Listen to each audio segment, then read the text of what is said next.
Right. So today we are going to continue to with further exploration and explanation of the forces of supply and demand. Now, before we left the last lecture, I had said I will, bring up examples or further illustration of what happens when supply and demand shift simultaneously, just to explain it some more. And so I will begin today's conversation by showing you a few clips to further explain simultaneous changes in supply and demand. When you say simultaneous changes in supply and demand, for example, supply could shift, supply could increase. If, for example, there are changes in technology, improvements in technology that enable the system to produce more with the same amount of inputs. And we know that happens quite often. Many, many years ago, what do you call it? A laptop would cost you several $1,000s. A phone also cost several $1,000s. And it used to be that if you made long distance phone calls with your cell phone, you paid extra money for it. But now you have unlimited calls. That is an example of an increase in supply. And the reason, quite simply, is that there has been quite a bit of improvement in the technology of creating memories and creating space within which computation can be done. And so you can make more calls without having to tie up the system the way it used to be. So that's an example of an increase in supply. Also, the technology for producing cell phones has also improved quite a bit. More cell phones could be produced in the same amount of time compared to the past. Now, the same way, demand could also increase or decrease. Demand could increase, first of all, if there are more people in the market increases in size, but demand could increase just by people changing ideas or people changing their preferences. Preferences could change, and so that could cause an increase in demand, or cause a decrease in demand where the demand curve shifts to the left. So let me pull up an illustration here.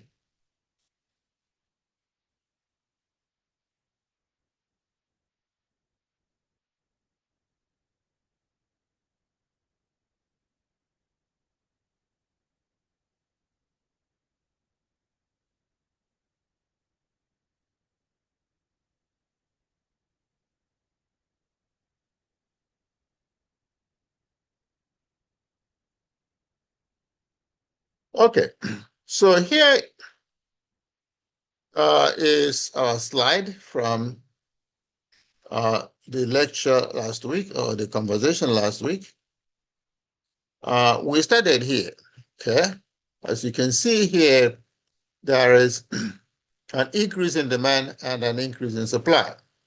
Now, the original supply and demand curve were S0 and D0, and the equilibrium price was 1, okay? Now, with an increase in demand from D0 to D1, but now a decrease in supply from S0 to S1, you can see that equilibrium price increased. But equilibrium price could also decrease if there's an increase in supply, in which case this supply curve, instead of going backwards, could have gone rightwards. So instead of shifting to the left, could have shifted to the right.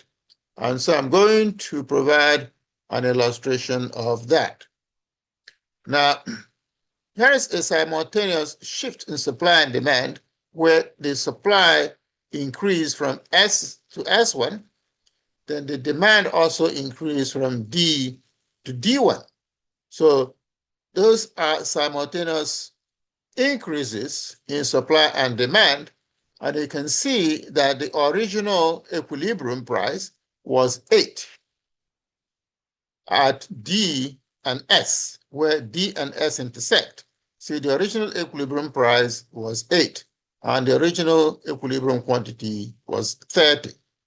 Now, when supply increased and demand also increased, you can see the equilibrium price decreased from 8 to 7, and equilibrium quantity increased from 30 to 45. Now, why did this happen? This happened not just because supply increased and demand increased. This happened because the magnitude of the increase in supply was greater than the magnitude of the increase in demand. So there was a greater increase in supply than the increase in demand. As you can see, there's a wider shift of the supply curve.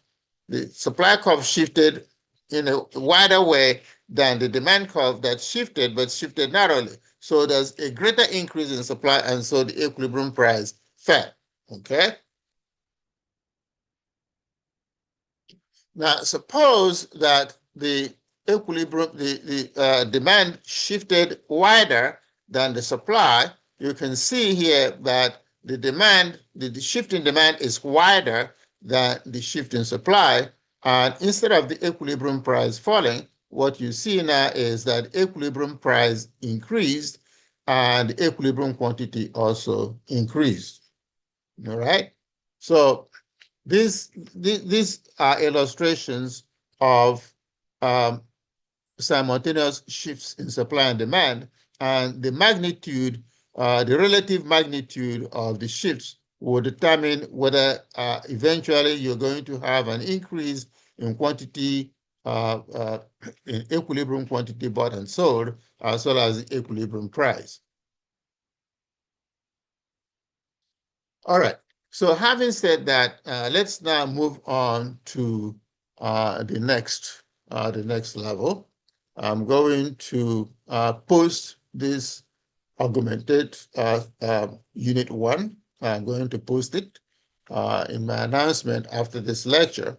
And of course, you have also the, what do you call that, the YouTube videos that I'm going to post. But I will also post the augmented unit 1.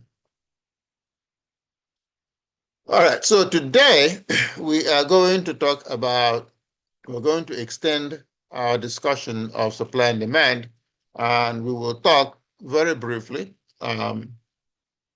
about consumer surplus, producer surplus, essentially the economic surplus in the system. And then we will talk about interventions by government, for example, what we call market failures. And a market failure occurs when the natural market system produces equilibrium that may not be favorable to certain participants in the market. A good example are rent controls, I would say the housing market, as well as the labor market. For example, if you live in urban areas like New York City or Atlanta, there's an influx of people, very often people with low-level skills. When they move into large areas, you see there's a lot of surplus of labor. And if you depended strictly on the market system to equilibrate the market for, say, labor or rent, you will find out that because there's such a high demand for living space, rent will be very high. There's also quite a surplus of labor. Equilibrium wages will be low. So what do you have? You have a lot of people that will be working but may not afford the housing. Of course, economic theory would predict that if you leave the market alone, then equilibrium will occur that will clear the market. Now, at the end of the day, that's an example of market failure, okay?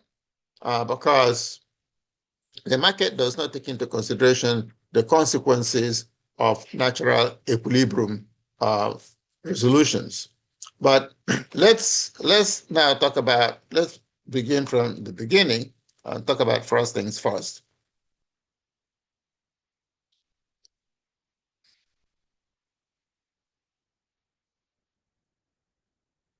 Okay.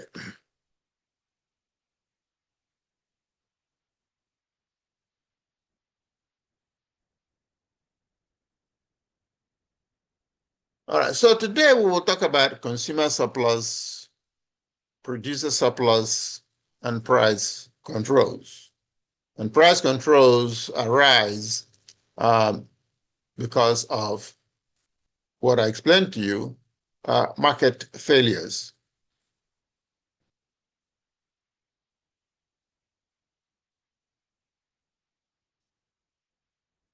Because based on our supply and demand analysis and discussion, this is a demand schedule, which shows a table of prices and corresponding quantities demanded. Okay, and we already been through this. This shows a downward sloping demand curve. The higher the price, the lower the quantity demanded. Now, if we go back to this original demand curve, now suppose that there are only two units of a good in the market. Suppose there are only two. What would happen is that those two will be selling for $5. The market will be willing to pay $5 for it. Now, if there were up to 8 and the market wants it, the market would have to reduce the price from $5 to $2 in order to sell all 8. Okay? If the 8 are available. Now, because the market would have been willing to pay $5 for these 2 units originally, now, suppose the market paid $5 a unit for the 2 units. How much will be spent in the market? With $10, okay? All right. Now, if now there are 4 units available and the market is not willing to pay $4 instead of 5 for it, so for each unit, each additional unit that's available in the market, now the market is willing to pay $4 for it.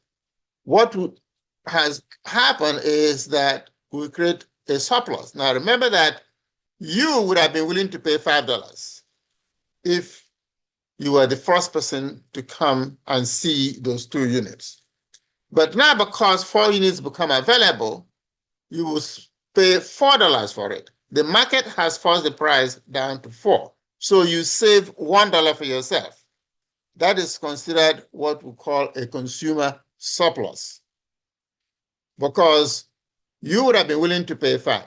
But because the market now has available more than 2 units, you now are able to pay 4 and still get what you want. And so you have created a surplus of $1 for yourself. Of course, that $1 goes to the market in the sense that you will be able to use the $1 to do something else. Okay. And so we create what we call a consumer surplus. So now, the consumer surplus, the way we calculate it, is the area of the curve under the demand curve. That is consumer surplus. Now, the same thing happens with the supply curve. Okay. You also have a situation where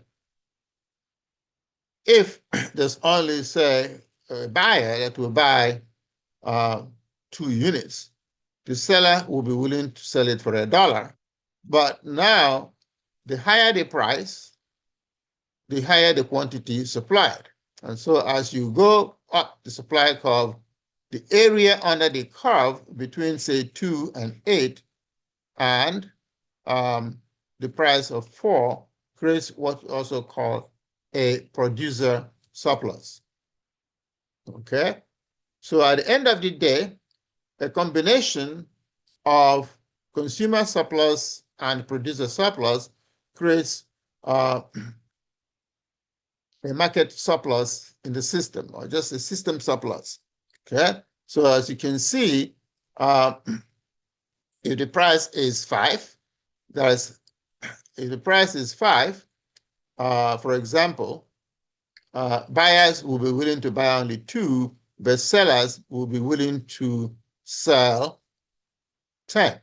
So there is a surplus because buyers will not be willing to buy all the 10. And so market forces will force prices to come into equilibrium at a market clearing price of 3 and a quantity demanded and supplied of 6, quantity bought and sold of 6. Okay? And so the two areas under the curve of the supply curve and the demand curve will become what we call a surplus. Okay? That is the surplus under the demand curve.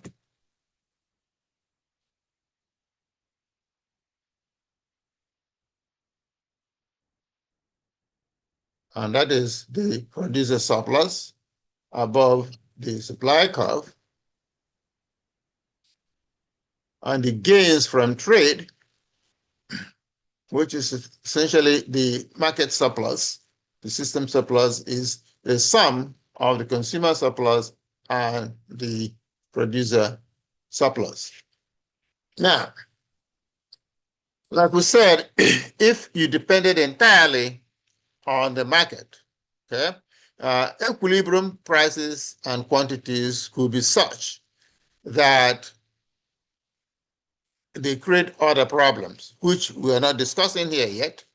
And so the governments often intervene to control prices. And price controls can take 2 forms: a price ceiling, a maximum price that sellers are allowed to sell, and a price floor, which is a minimum price that buyers are required to pay. All right? A good example would be minimum wage. Minimum wage is a price floor for labor. Okay? Minimum wage is a price floor for labor. Rent control is an example of a price ceiling, which is the maximum rent that a landlord could charge. Okay? Now, if we were to leave the market to function naturally, you will find that equilibrium rents could be very high. And if you allow the market to strictly function naturally, minimum wage, the lowest possible wage, could be so low, then laborers will not be able to afford housing.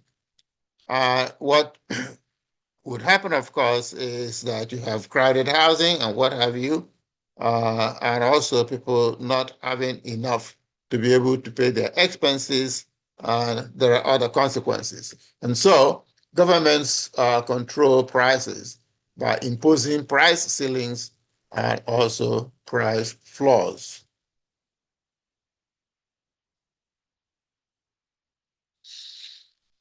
Now, the argument among economists is simply that price controls very often reduce the quantity that sellers are willing to supply. And they lead to wasted resources as people expend money and effort and time to cope with the shortages caused by price ceilings. And price ceilings create inefficiently low quantity or low quality of goods. Sellers would offer low quality goods at a low price. Uh, and they lead to illegal activities that result in black markets. For example, if there is rent control, what happens with rent control? Um, Landlords would not provide adequate housing. And what kinds of illegal activities could occur as a result of inadequacy of housing? It will mean that people might go and pay bribes in order to be able to um, have available housing disclosed. Landlords very often shut down uh, uh, units of apartment, and then people are going to pay prices under the table. That's an example of illegal activity and make people pay, but behind um, closed doors. Okay. Now, of course, with the price ceiling, you have so-called black markets, but we are not at the level where we argue about other consequences of just leaving the market to function by itself. Now, if leaving the market to function by itself creates the most economically efficient system, then we will not have price controls, price ceilings, and minimum wage. We will not, because we understand there are other consequences in the market if you do not introduce price controls. All right. Now, there are other forms of rationing of goods. Like I said, people paying bribes to get whatever is available. Now, when you go and pay a bribe to get into housing at the housing price, you realize that that bribe also becomes a cost. It becomes part of your price, the price that you pay. So you may end up paying the same amount that the market equilibrium would have achieved without the official price controls. And of course, black market is also another example. Um, people, produce the goods and sell them on the side. Uh,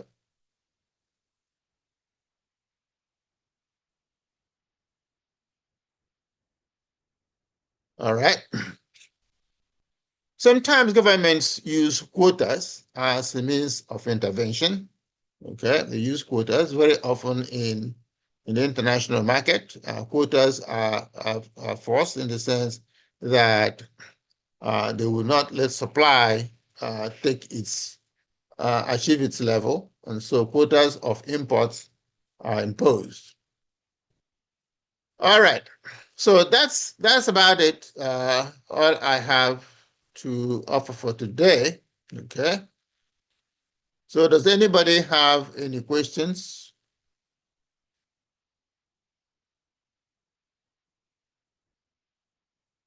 All right.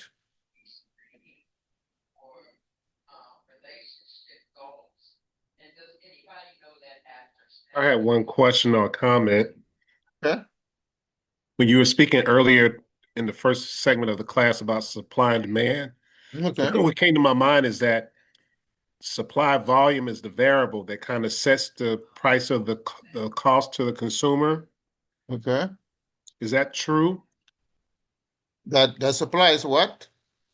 There's a supply volume kind of is Okay. the variable that sets the precedent for the cost of the consumer as well as the equilibrium. I don't think so, because I don't think that what we are saying in any way describes a market process. supply simply responds to price. I mean, if the price is high, sellers will want to sell as much as possible. Okay. Now, if the market is willing to pay the price that sellers are willing to sell at, then so be it, and equilibrium might be achieved at a particular price that is high enough. But if not, the market will force suppliers to sell at a lower price, but then they will also supply a lower quantity. And so in that process, we achieve equilibrium price. One area, for example, where you have government intervention is the legal ban on the sale of organs. Okay? Again, what happens? That means that the supply of organs will be low. But what are the factors in what ways would organs be supplied if there was no ban on the sale of organs? Okay. First of all, low-income people might want to sell their organs to make money, to have money. This is number one. Number two, there could be kidnapping of people, criminal activity by people kidnapping others in order to sell their organs, or to harvest their organs and then sell them. And so this is an example of where market intervention could be justified.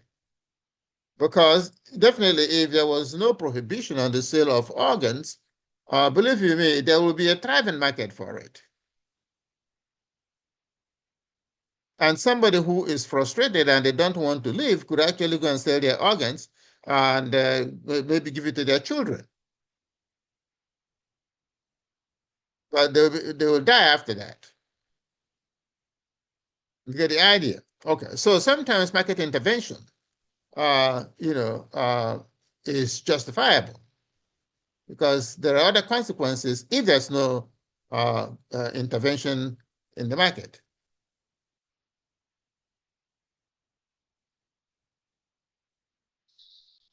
All right. Any other question?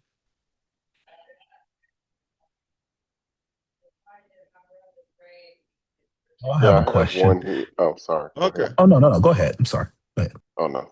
I just have a question. So why do price ceilings often lead to like shortages in black markets instead of solving affordability problems?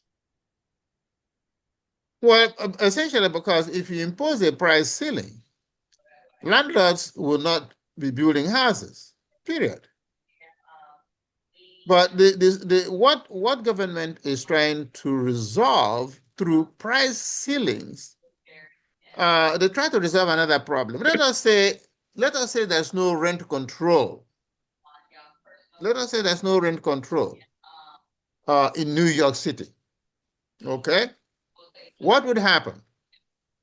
What will happen is that landlords might actually end up building a lot of houses that nobody is renting because they're going to try to raise their prices. Am I correct? Or landlords could actually limit the houses that they build so as to be able to charge high prices. So, in a sense, as a community, or as what you might call it, the guardians of community well-being, which is government, you find yourself between the devil and the deep blue sea, or they say a rock and a hard place. If you have no rent controls, rents will be very, very high. But who is to say that landlords are going to build more housing? But now, because there's a lot of labor influx, if you don't have minimum wage, wages could be very low. And you see, when we theorize in economics, there are a number of assumptions, and which I should have brought up at the very beginning. You make the heroic assumption that all the participants in the market have equal access to information, which is not true, have equal power, equal bargaining power. And we know this has never been true. Because landlords have the capital. If they don't build houses, and they could use withholding of building of houses as a means of raising the rent. So you're going to have what? You're going to have crowded housing. And what happens when people live in crowded facilities? Now you have health problems, which could lead to increased demand for health facilities, which will increase the price of health facilities because there's an increase in the demand for health facilities, which will cause the price of health facilities to rise, and people will suffer health challenges more. So now do you understand? Essentially, there's a dynamic in the market that very often we ignore. Am I correct? Mhm. Yes, sir. So in that example, how would a surplus be shown for like housing? Like when you did the surplus equation, I think it was surplus. Yeah, what do you call it? Well, the consumer surplus will be less, the producer surplus will be higher, and that is why the rich get richer and the poor get poorer. Or somebody says the rich get richer and the poor make babies. So in that situation, the surplus is measured by dollar amounts taken in from the increases in rents because Yeah, of the demand shift. yeah, because the demand the demand is there and then the supply is not there, and so the sellers who have more surplus than the buyers. So, Professor, so who do you think benefits the most from rent control and who doesn't? Honestly speaking, I think the general public benefits more. Okay. I think they benefit more because if there was no rent controls, believe you me, housing will be terribly crowded. And health problems will arise. And if health problems arise, who suffers? Those who have access or who have resources to sustain their health will be well. Those who don't have resources to sustain their health will be more sick. Mhm. So, do you think that discourages new homes from being built? What discourages new homes? You mean rent control? The rent control. Yes, it discourages landlords from building homes. Hmm. And very often they even withhold inventory. Let's be honest about it. I walk around Brooklyn quite a bit and I see a lot of those brownstones and people simply don't rent them, Hmm. but they are there. And they find ways to, what do you call it, to make the revenue like Airbnbs. Oh yeah, Or they makes can see sense. that the government I think they prohibit Airbnbs in parts of Brooklyn or something like that.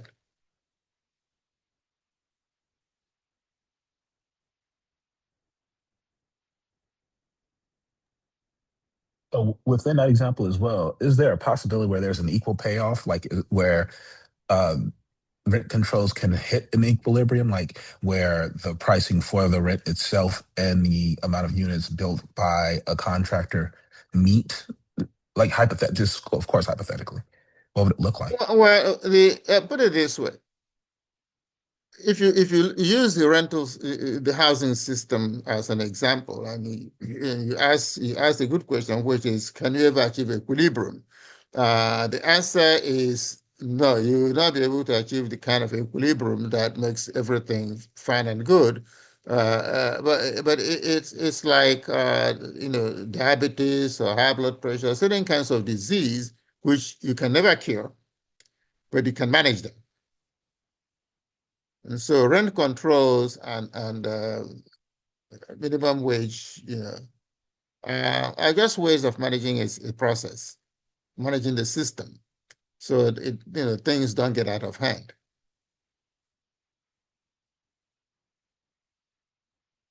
I mean, you might achieve equilibrium in the labor market and in the housing market if you let the markets function But the equilibrium you'll achieve might come out of what I will call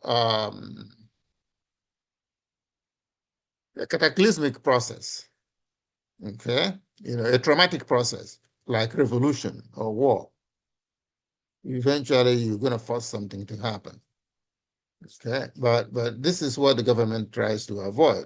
So we can solve the problem through essentially negotiated processes.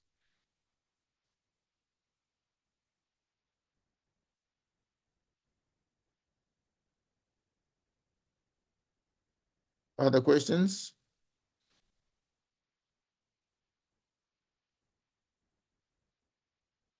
Okay, hearing none. Thank you all for coming by, and so next week we will continue. Okay. All right. All right. All Good right. night. Thank you, Professor. Thank you, Appreciate it. Thank you, Professor. Professor. Thank Good you. night. Good night.